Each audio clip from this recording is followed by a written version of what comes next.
인류 역사는 질병과의 끊임없는 투쟁이라 해도 과언이 아닌데요. 아테네의 역병, 유럽의 페스트와 천연두, 그리고 메독과 콜레라 등 역사를 뒤흔든 다양한 전염병들은 오늘날에 이르기까지 인류의 생명을 위협해왔고 인류는 이를 극복하기 위해 대응해야 했습니다. 때로는 이런 전염병의 위기가 전쟁의 승패를 좌우하면서 인류 역사의 흐름을 바꾸는 변수로 작용되었죠. 20세기 두 번의 세계대전으로 인류는 전 세계 1억여 명에 가까운 사망자가 발생한 것으로 추정되지만 호암마마로 잘 알려져 있는 천연두로 목숨을 잃은 누적 사망자 수는 무려 5억 명 이상에 달하는 끔찍한 인명피해가 발생했다고 하는데요.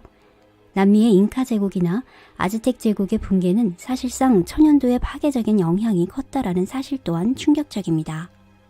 이 천연두와 쌍벽을 이루는 전염병이 페스트 일명 흑사병인데요.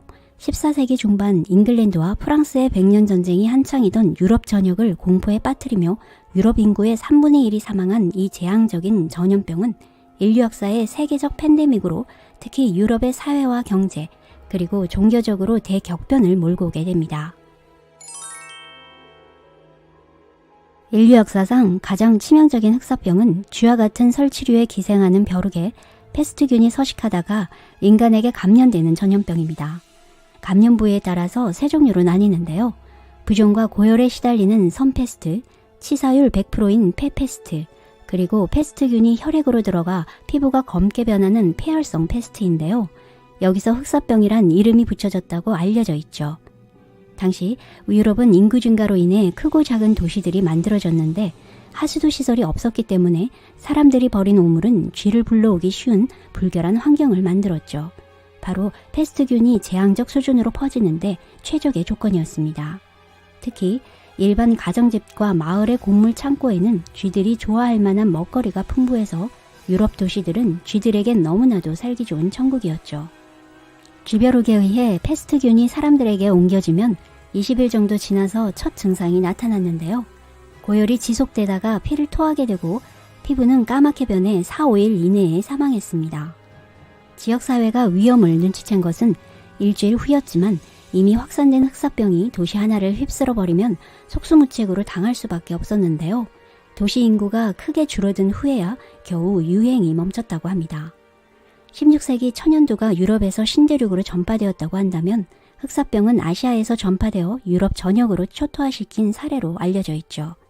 원래 흑사병은 중국 운남 지방의 쥐들에게서 많이 발생했던 풍토병이었다고 추정하고 있는데요. 최초의 흑사병이 유행했던 시기는 6세기, 동로마 제국의 수도 콘스탄티노플에서 매일 5천에서 1만 명의 사망자가 발생했는데 당시 황제 유스티니아누스 1세도 흑사병에 걸려 곤혹을 치르다 회복은 했지만 그의 갈리아 지역과 잉글랜드 침략 계획이 포기되면서 로마 제국 재통일도 무산되었죠. 14세기에 발생한 흑사병은 실크로드를 통한 상인들의 교역과 몽골군이 유럽을 침략하는 경로를 따라 페스트균이 유럽으로 옮겨갔다는 가설이 유력합니다. 인류 역사상 최대 영토를 차지한 몽골 제국은 징기스칸 사후 제국을 원나라와 4개의 칸국으로 나누어 통치하고 있었는데 그 중에서 킵차크 칸국이 서방으로 진출하기 위해 흑해 연안에 있는 제노바 공화국의 무역도시 카파를 공격하면서 유럽에 위기가 닥칩니다. 그러나 최강의 몽골군은 3년에 걸쳐 소도시 카파를 함락하는 데 실패하자 초조해지기 시작했고 전쟁이 한창인 와중에 전염병까지 감지하게 되는데요.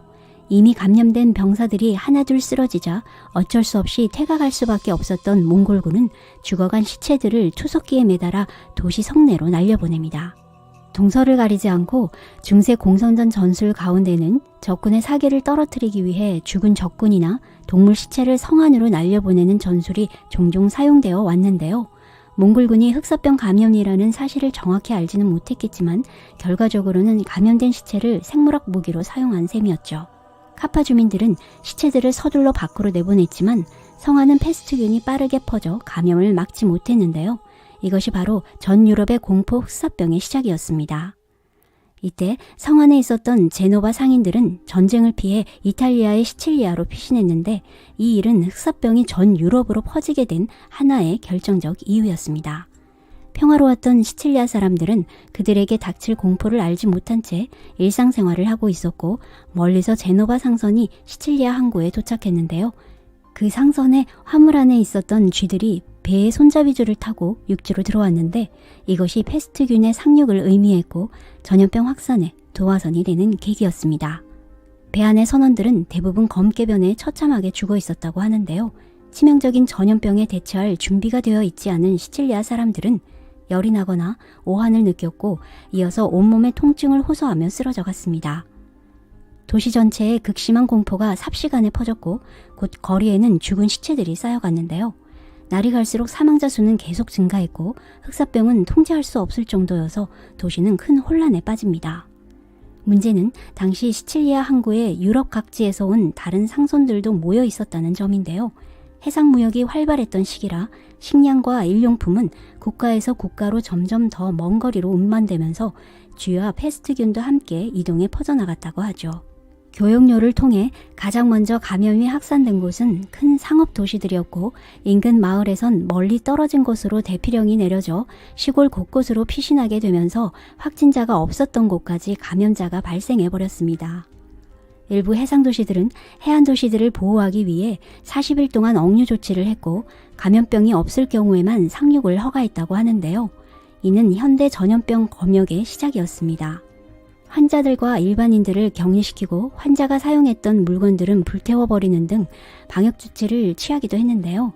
일부에서는 눈에 보이지 않는 썩은 물질이 공기 중에 떠다니다 호흡이나 접촉을 통해 체내에 흡수되어 생긴 병이라고 주장했죠. 이때 시체를 옮기거나 전염병을 치료하는 의사들은 검은 코트와 새부리 모양처럼 생긴 마스크가 착용된 방역복의 복장을 하고 다녔는데요. 이들을 독일어로 닥터 슈나벨이라 불렀는데 흑사병의 상징이 되었죠. 결국 지중해 항구에서 이탈리아 본토의 각 도시로 퍼지게 된 흑사병은 프랑스, 영국 등 유럽 전역을 초토화시켜버리면서 3년 만에 3천만 명 이상으로 사망한 것으로 추정되는데요. 당시 유럽 인구의 3분의 1에 해당하는 어마어마한 수치였다고 합니다. 이제 유럽 각지에서는 여러 형태로 흑사병 원인 규명이 일어납니다. 종교인들 중에는 흑사병은 하나님이 우리에게 내리신 벌이라며 알몸으로 십자가를 짊어지고 자신의 몸에 채찍질을 하고 다닌 사람도 있었는데요. 자해하는 것이 회개의 길이라 여긴 사람들은 채찍 고행단이라고 불렸는데 오히려 그들이 가는 곳곳마다 자신의 피를 뿌린 탓에 흑사병 확산이 더욱더 가속화되었다고 합니다. 또 일부에서는 유대인들이 우물에 독을 뿌렸기 때문이라는 소문이 돌기 시작했는데요. 분노의 화살은 고리대금업으로 미움을 받던 유대인으로 향하고 예로부터 유대인 차별이 있었던 유럽에서는 대규모 유대인 추방과 잔혹한 살해가 일어났죠. 패닉에 빠진 무지한 사람들이 희생양을 공격하는 형태는 어느 역사에서나 흔히 볼 수 있지만 반유대주의의 광기는 걷잡을 수 없었습니다. 유대인에게 빌린 빚과 부채는 모두 탕감된다는 공지가 붙게 되고 재산을 빼앗은 사건도 여기저기서 일어났는데 특히 독일 지역에서 일어난 유대인 학살은 몰살 수준이었다고 하는데요. 2,000명이나 되는 유대인들이 화형에 처해진 현장을 묘사한 프랑스의 스트라스부르의 학살이란 그림에서도 당시 상황을 알 수 있습니다. 이처럼 병의 원인을 알 수 없어 공포에 사로잡힌 사람들 사이에선 신이 내린 벌이라는 풍문이 돌았고 보복할 능력이 없는 소수의 유대인들이 제물이 되었습니다. 전 유럽을 강타하고 암흑의 시대를 몰고 온 흑사병이었지만 사람들이 삶에 대한 가치와 생활 태도가 달라져 중세 역사의 대전환점을 맞이하게 되는데요. 가장 큰 변화는 바로 종교에 대한 절대적 믿음의 균열이 생긴 일입니다. 코앞의 죽음이 사람들을 무력하게 했던 것인데요. 품위를 뽐내던 왕족이나 귀족, 성스러운 존재였던 성직자도 신분에 관계없이 일반인들처럼 감염되어 검게 죽어가는 것을 보고 신에 매달렸던 사람들은 신앙의 회의를 갖게 된 것입니다. 성직자들이 기도해도 창궐한 병은 사그라들지 않아 불신감을 갖게 되고 종교가 무의미하게 여겨졌죠. 사이비 종교들도 득세해 성직자들의 권위가 흔들리는데 특히 흑사병으로 많은 종교인들이 죽는 바람에 자격이 안 되는 사람들이 성직자가 되어 교회에 대한 신뢰가 땅에 떨어져 훗날 16세기 종교개혁의 원인 중 하나가 됩니다. 그리고 흑사병 이후 언제 죽을지도 모르는 운명을 생각하며 언젠가 죽는다는 사실을 기억하라는 뜻의 메멘토 모리와 지금 이 순간에 충실하라는 카르페 디엠이란 유행어도 생겼는데요.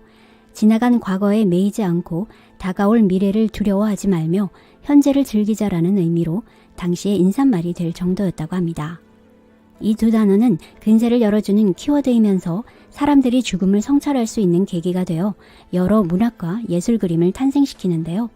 프랑스 예배당 안에 그려진 춤추는 죽음은 해골과 손잡고 있는 권위를 잃어버린 권력자들의 예술 그림으로 인간은 죽음 앞에서 모두 평등해진다라는 의미가 담겨 있었죠. 또한 흑사병은 중세 봉건제를 무너뜨려 사회체제를 바꾸어 놓았습니다. 유럽의 인구가 줄어들자 귀족들이나 성직자들은 하인이나 농사를 대신해줄 일꾼도 구할 수 없을 정도로 인력난에 허덕이게 되는데요.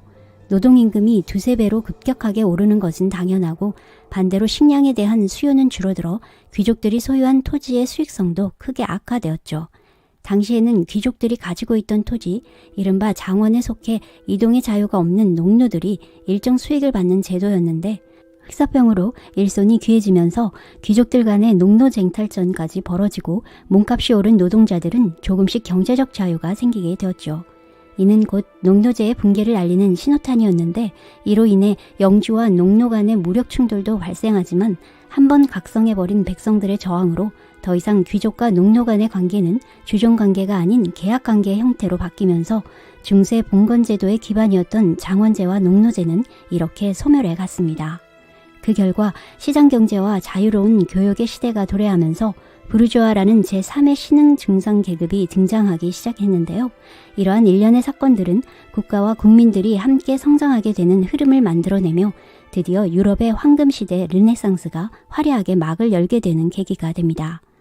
흑사병은 유럽인들을 죽음의 공포로 몰고 갔지만 사람들을 각성하게 한 계기가 되었고 천년을 이어온 유럽의 중세 시기를 마치게 한 인류 역사에 가장 큰 영향을 끼친 전염병이었습니다.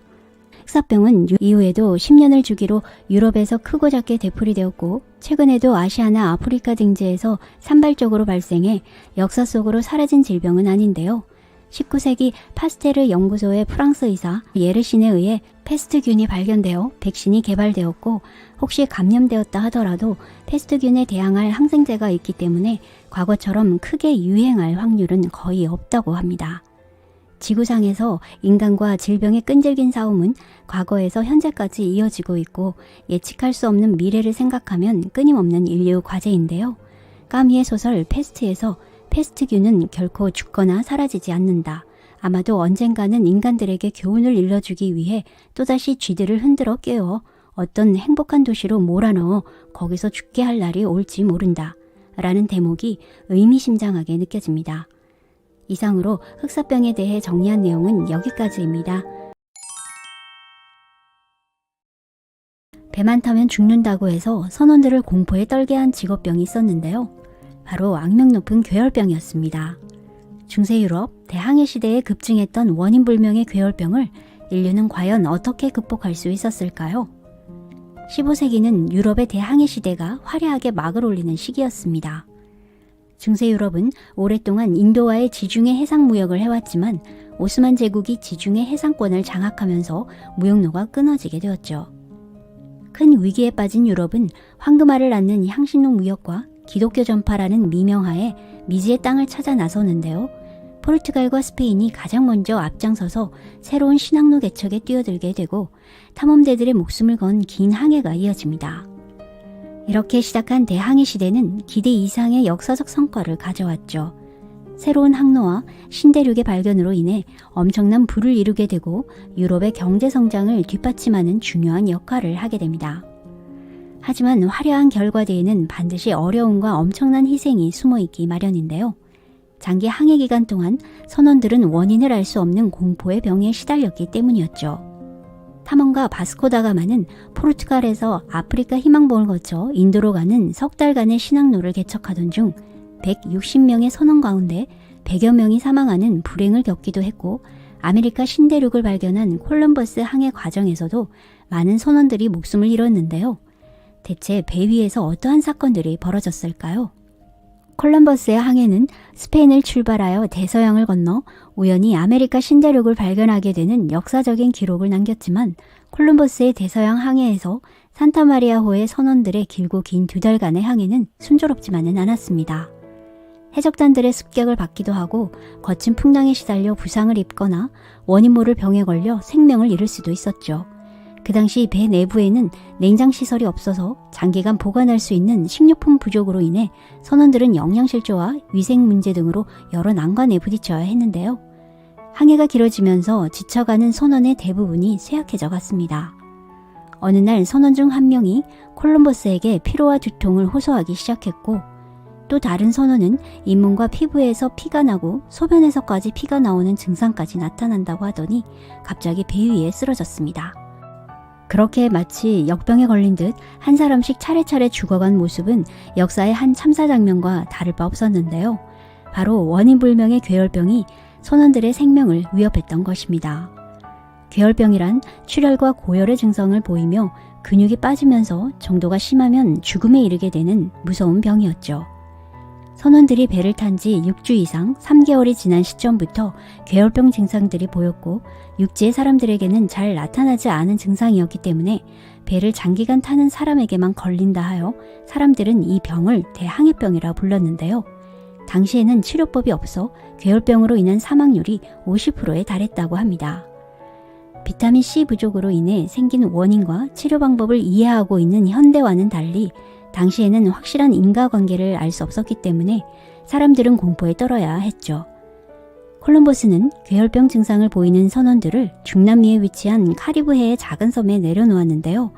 다시 스페인으로 돌아가는 귀국길에 혹시나 하는 마음에 그 섬으로 다시 들렀다고 합니다. 여기서 놀라운 사실은 죽은 줄만 알았던 선원들이 기적적으로 완전히 회복되어 건강을 되찾았는데요. 콜럼버스는 이를 기념하기 위해 그 섬의 이름을 쿠라사오, 즉 치료의 섬이라 이름 짓기도 했죠. 이후 괴혈병은 선원들의 직업병으로 인식되어 오게 되며 250년이 지나서야 조금씩 괴혈병에 대한 구체적인 기록들과 연구가 나타나기 시작합니다. 1740년대 영국 해군함대 소속 군의관이었던 제임스 린드는 비타민의 개척자로 불리는 인물이었습니다. 당시 영국은 네덜란드를 막 제압하고 해상 패권을 장악했을 때였는데, 그는 주 업무인 부상자 치료보다도 수병들의 고질병인 괴혈병을 치료하기에 분주했죠. 린드는 정체불명의 괴혈병의 치료와 예방에 매달리는데요. 과거 괴혈병 환자가 풀만 먹고 병이 치료가 되었다는 소문을 전해 듣고 본격적인 연구를 시작해 수병들의 수개월간의 선상 생활을 면밀히 조사합니다. 수병들의 주식이 빵이나 치즈, 말린 베이컨, 그 외 비스켓이나 소금에 절인 음식 정도였고, 신선한 야채와 과일이 없었다는 사실을 근거로 역사에 길이 남을 실험을 하게 되죠. 괴혈병에 걸린 12명을 그룹으로 나누어 아침, 점심, 저녁으로 같은 음식을 먹게 하고 일부 그룹에는 과일류를 지급했는데, 그중 오렌지와 레몬 등 감귤류 라임을 추가해서 먹은 그룹이 기적적으로 괴혈병이 회복되었음을 밝혀냅니다. 하지만 린드의 연구는 비용 대비 효과가 의문시되었고, 그의 사회적 지위가 낮은 이유로 주목을 받지 못했죠. 결국 영국군 전체에 보급이 되지 못했고, 영국 해군은 괴혈병으로 수병 10만여 명과 민간인까지 감안해서 수십만 명에 이르는 희생을 치를 수밖에 없었습니다. 린드의 뒤를 이어 괴혈병의 실체를 입증한 인물은 영국의 탐험가 제임스 쿡 선장이었는데요. 일명 캡틴 쿡으로도 불리는 제임스 쿡은 3번에 걸친 탐험을 했는데, 남극해와 같은 미지의 땅을 찾는 데에 임무를 수행하는 선장이었죠. 그 결과 남쪽으로 항해하다 뉴질랜드를 확인하였고, 호주에 도착해서는 그곳을 영국 땅이라 선포합니다. 또 최초로 하와이까지 발견하면서 태평양 지역이 세계 지도에 본격적으로 등장하는 계기를 가져오죠. 커다란 업적을 남긴 쿡 선장은 긴 항해 기간 동안 어떻게 괴혈병이라는 어려운 난제에 대처했을까요? 그는 선원들의 건강과 생명을 지키기 위해 린드의 실험 결과를 기초로 대량의 독일식 초절임 양배추를 싣고 다녔는데요. 선원들은 익숙하지 않은 음식을 먹으려 하지 않았다고 합니다. 쿡 선장은 먹지 않은 선원들은 채찍질로 징계하는 규칙을 만들 정도로 적극적으로 먹이려 했다가 결국 심리적인 방법으로 아이디어를 내어 장교들에게만 양배추 절임을 배급한다고 소문을 내죠. 그러자 선원들은 왜 우리에겐 배급해주지 않는 거야? 하며 금세 차별 대우를 받는다며 불만을 품고 똑같이 배급해달라며 스스로 양배추 절임을 찾게 되었는데요. 그 이후 4차례의 세계 주항에서 괴혈병 사망자를 거의 내지 않고 장기 항해에 성공하면서 전 유럽의 선원들 사이에서는 이제 쿡 선장만 따라다니면 죽지 않고 큰 부자가 될 수 있다는 소문까지 퍼졌죠. 그러나 항해 일지에 의하면 쿡 선장은 린드와 달리 정식으로 의학이나 과학을 배우지 않았고 대조 실험을 하지 않았기 때문에 양배추 절임이 괴열병에 유효한지는 알 수 없었습니다. 린드와 쿡의 항해를 통해 괴열병은 음식으로 예방과 치료가 가능한 병으로 조금씩 판명되어 갔죠. 결국 린드의 논문이 발표된 50년 후가 돼서야 영국 해군은 공식적으로 해군에 라임을 공급해 배에 싣고 다니며 섭취를 했다고 하는데요. 많은 수병들은 라임 주스가 바다 사나이의 음료가 아니라며 거부했지만 라임 주스를 강제로 보급한 덕분에 괴열병의 발병은 현저히 줄어들었습니다. 라임 주스에 관련된 재미있는 여담이 있는데요. 영국 해군은 여자애들처럼 라임 주스나 먹는다고 해서 다른 나라 해군들로부터 라임이라고 불리며 놀림을 받았다고 합니다. 이후 이것이 대명사처럼 굳어져 영국군 전체를 라임이로 불렀다고 하죠. 식민지 개척에서 후발주자였던 영국이었지만 전 해상권을 장악할 수 있었던 데에는 미리 괴열병을 예방해 극복한 배경이 있었다고 해도 과언이 아닙니다. 영국이 괴열병 치료와 예방에 큰 성과를 올린 것과 반대로 유럽 대륙에서는 괴열병 연구가 그다지 성과를 올리지 못했는데요. 유럽 의학계와 과학자들은 영양소가 부족해서 병을 일으킨다는 린드의 주장을 왜 받아들이지 않았을까요? 그 배경에는 다소 흥미로운 이야기가 있었습니다. 바로 프랑스의 위대한 과학자 루이 파스테르의 주장 때문이었는데요. 1860년대는 모든 질병의 원인은 세균이라는 그의 주장이 사회적 통념이자 대세여서 영양 부족으로 나타나는 괴열병이나 각기병도 세균 때문이라고 여겨 항생제를 연구하는 데 여념없었죠. 하지만 네덜란드 출신의 의사가 괴열병과 유사한 각기병이 백미 대신 현미를 먹으면 치료된다는 사실이 밝혀지면서 당연시되어 왔던 통념도 깨어지게 됩니다. 그리고 폴란드 과학자가 현미의 각기병을 예방하는 성분인 아민과 라틴어의 생명을 의미하는 바이탈을 합성해 생명 유지에 필수적인 물질이란 뜻의 이름인 비타민이라 명명하고 이후 세계적인 공통어가 되는데요. 마침내 괴열병 연구는 150여 년 동안 긴 방황과 많은 희생을 치르고서야 정상 궤도에 진입하며 전 유럽에서 본격적인 연구가 시작됩니다. 항계열병 인자가 수용성이라 열에 약하는 것과 항산화 작용이 강하다는 사실이 밝혀졌고 동물 실험에서 자주 사용되는 개나 고양이 등은 항계열병 인자를 만들 수 있어 괴열병에 걸리는 일이 없었지만 실험용 기니피그에서 괴열병이 발생하는 것을 관찰하고 신선한 과일이나 채소를 먹이면 증상이 호전되는 것을 입증합니다.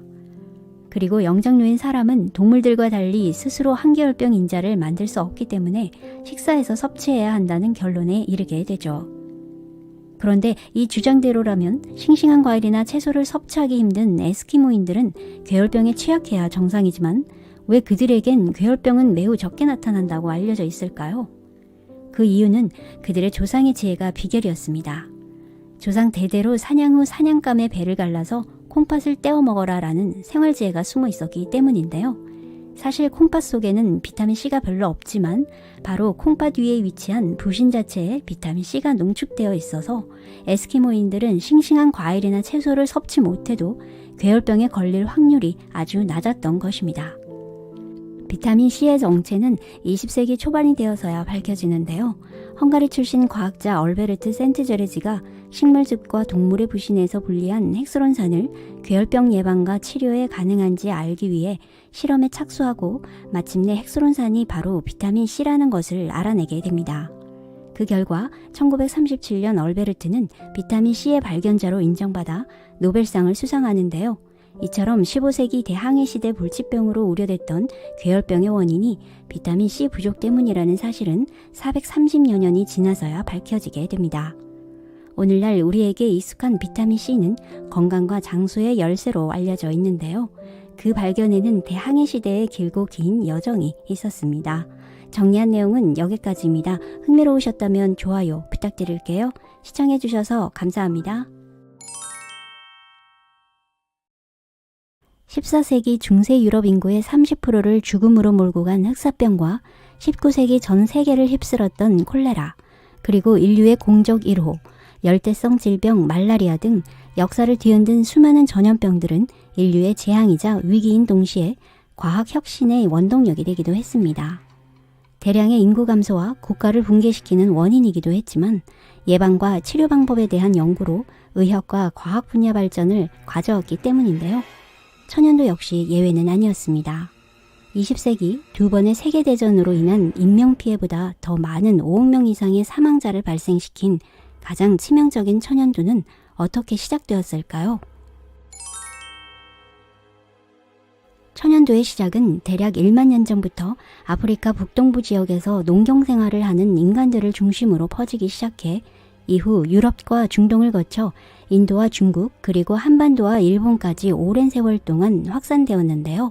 세계적 석학인 제레드 다이아몬드의 저서 총균세에는 인류가 야생동물을 가축화하면서 가져온 질병 문제가 강조되어 있는데 천연두 이외의 여러 전염병들 또한 소나 돼지에서 기생하던 병균들의 돌연변이로부터 시작되었다고 합니다.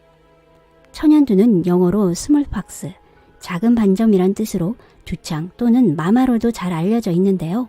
일단 천연두에 걸리게 되면 발열과 피로감이 나타나고 얼굴과 온몸에 흉한 발진이 생기고 고열로 인해 뇌 손상이 오거나 장님이 되는 경우도 있었죠.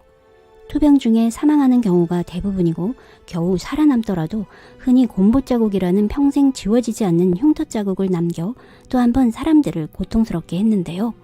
전염성이 높아 감염자 한 명이 한 번 기침을 하면 빠른 전파로 나라 전체는 혼란스러웠습니다.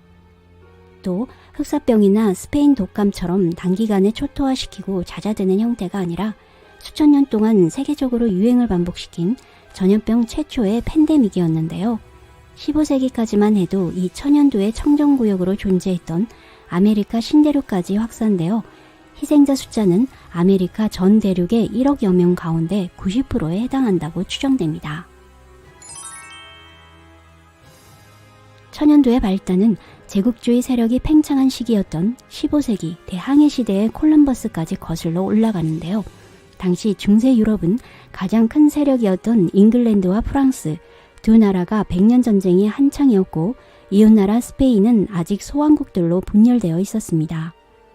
이후 이사벨 여왕이 등장하면서 통일 스페인을 탄생시키고 그 여세를 몰아 해외 식민지 건설을 추진했는데요. 이미 아시아로 통하는 육로는 이슬람 세력에 의해 막혀 있었고 아프리카 해안을 통한 인도양 항로 역시 이미 포르투갈에 의해 선점당한 상태였죠. 이런 상황에서 이사벨 여왕은 이탈리아 제노바 출신 크리스토퍼 콜럼버스를 지원했고 그가 대서양을 가로질러 신대륙 발견에 성공하면서 스페인은 해가 지지 않는 대제국으로 성장합니다. 그러나 초기 콜럼버스가 처음 도착한 곳은 목표 지점인 인도가 아니라 신대륙 본토와 가까운 카리브해의 작은 섬이었는데요. 그의 발견으로 서로의 존재를 전혀 몰랐던 구대륙과 신대륙의 이질적인 두 문명간이 만나는 역사적 순간이 있었지만 이는 곧 유럽에는 큰 행운을, 신대륙에는 비극적 대재앙을 불러오는 상반되는 운명이기도 했습니다. 콜럼버스의 항해일지에 의하면 콜럼버스의 일행들은 원주민들의 큰 환영과 대접을 받았다고 하지만 그들이 너무나 순진하고 욕심이 없어서 오히려 좋은 노예로 삼으려고 했다고 하는데요. 이후 그의 2차 원정 때부터는 원주민에 대한 무차별적 학살로 잔혹성이란 또 다른 이면을 여과 없이 보여주었죠. 이때 섬에는 천연두를 포함한 다양한 병원균이 퍼지기 시작해서 더 많은 사상자가 속출했다고 하는데요. 유럽의 동식물, 문화 전파 등을 가리키는 콜럼버스의 교환으로 인해 자연스럽게 질병도 옮겨졌습니다. 인도의 향신료와 아시아의 황금을 찾아 헤맨 콜럼버스의 대항해는 총 4차례나 지속되었지만 결국 실패로 끝이 나버립니다. 16세기 콜럼버스의 뒤를 이어 카리브해 주변 섬들을 장악한 스페인 정복자들은 본격적인 황금을 찾아 신대륙 본토에 상륙하는데요. 콩키스타도르라고 불리는 이들은 원주민들에게는 잔인한 침략자에 불과했습니다.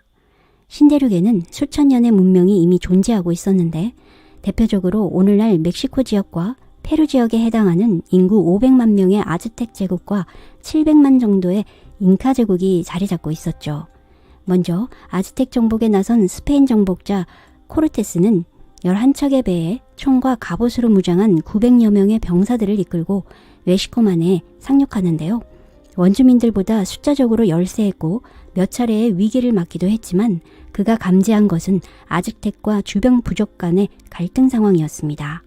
당시 아즈텍 풍습에는 무시무시한 인신공양을 하는 태양신 제사가 있었는데 이 의식에 재물을 얻기 위한 전쟁이 끊이질 않았었죠. 코르테스는 이 잔인성에 대해 부정적이었던 주변 부족들을 회유해서 10여만 명의 반아즈텍 연합 세력을 만드는 데 극적으로 성공합니다.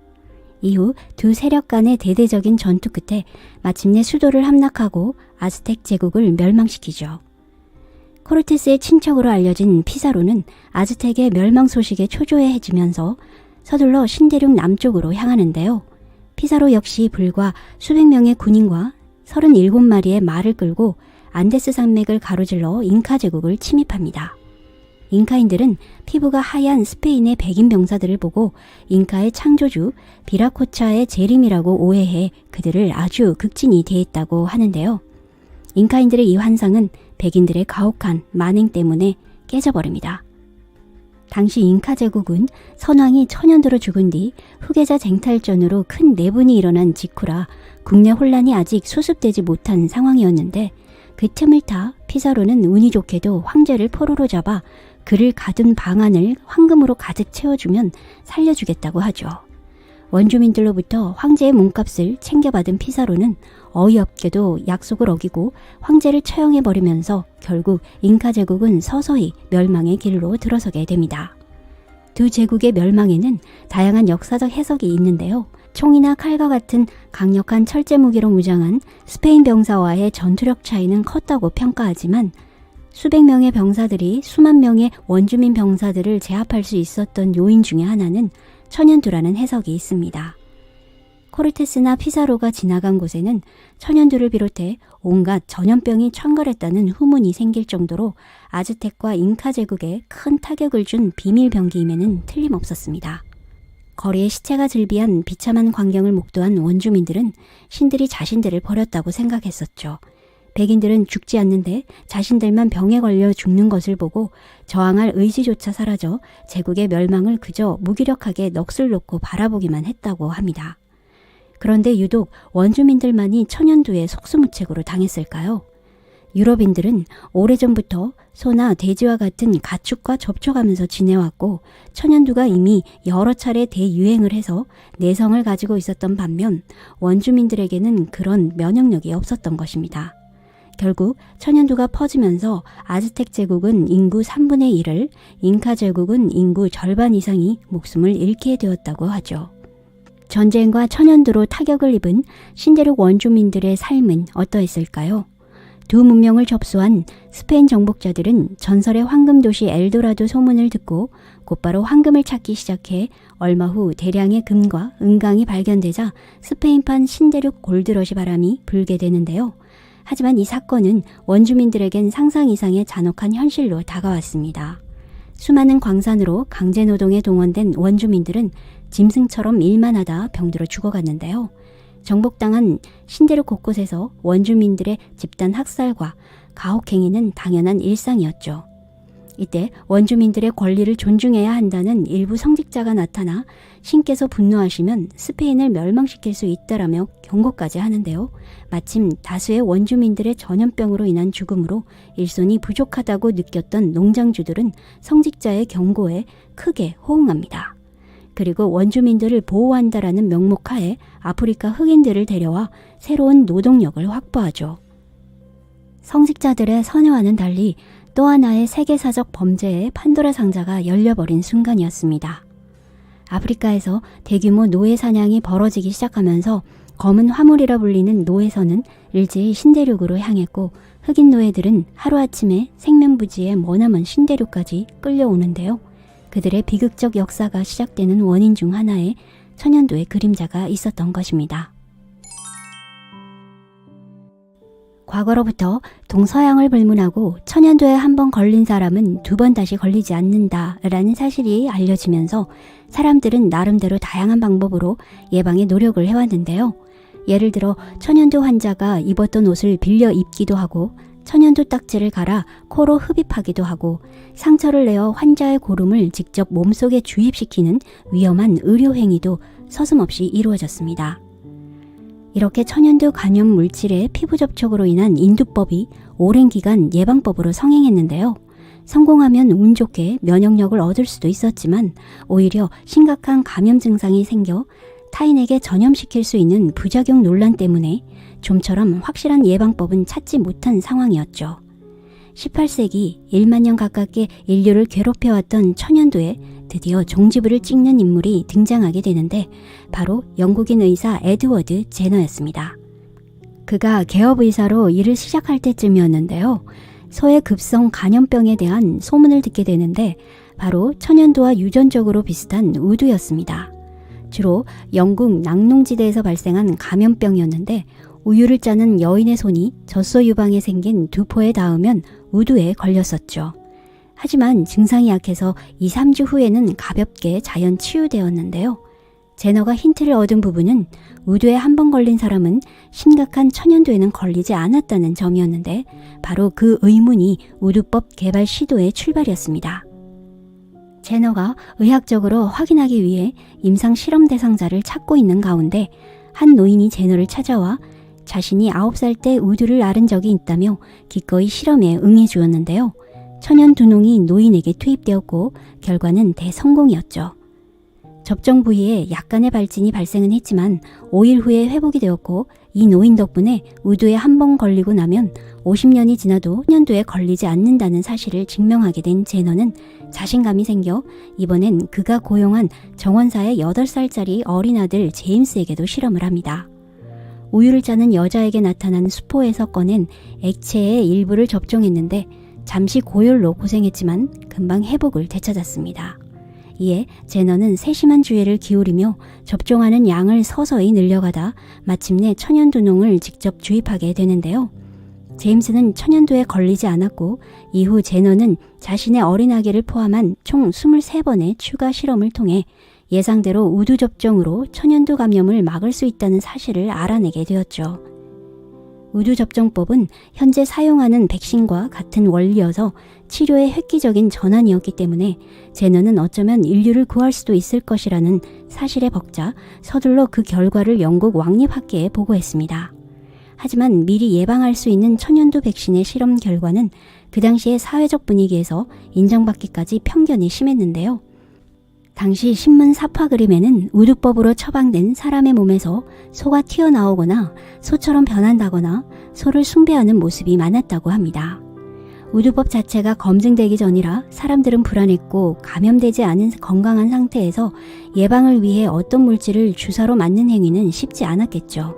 또 같은 의사들이나 과학계 사람들도 제너의 검증되지도 않은 방법을 사람 상대로 사용하는 것은 위험하다며 거센 비판을 했는데요. 결국 왕립학회는 제너의 연구 결과를 보고 우두법의 효능을 인정하는 대신에 우두법을 특허로 낼 것을 조건으로 걸었습니다. 그러나 제너는 자신의 이익이 아닌 많은 사람들을 구제할 목적이었기에 우두법을 무료로 처방할 수 있도록 하여 왕립학회로부터는 무시당했지만 세계 곳곳에서 위대한 의학자로 존경받게 되었죠. 이렇게 천연두 백신은 제너가 인류에게 준 선물과 동시에 오늘날 수많은 백신 개발의 의학적 뿌리가 됩니다. 이후 세계보건기구를 중심으로 천연두 근절 계획을 추진해 나갔는데요. 그 결과 1980년 세계보건기구는 공식적으로 퇴치 선언을 발표하면서 천연두는 완전히 자취를 감추게 되었죠. 현재 미국과 러시아의 실험실 2곳을 제외한 세계 모든 연구소의 천연두 바이러스는 폐기되었다고 하지만 연구용으로 남기자는 측과 유출되어 악용될 수 있으니 완전히 폐기하자는 주장의 논쟁은 현대까지 이어지는 후문입니다. 인류 역사상 최초로 완전 퇴치에 성공한 질병 천연두. 수많은 감염병으로부터 인류를 지켜온 백신의 시초가 되었는데요. 최악의 전염병이었던 천연두는 세계사에 큰 파장을 일으켰지만 의학계에 커다란 한 획을 그으며 위기를 극복의 기회로 삼아 인류는 생존할 수 있었습니다. 이상으로 천연두에 관한 세계사편 정리한 내용은 여기까지입니다. 끝까지 시청해주셔서 감사합니다.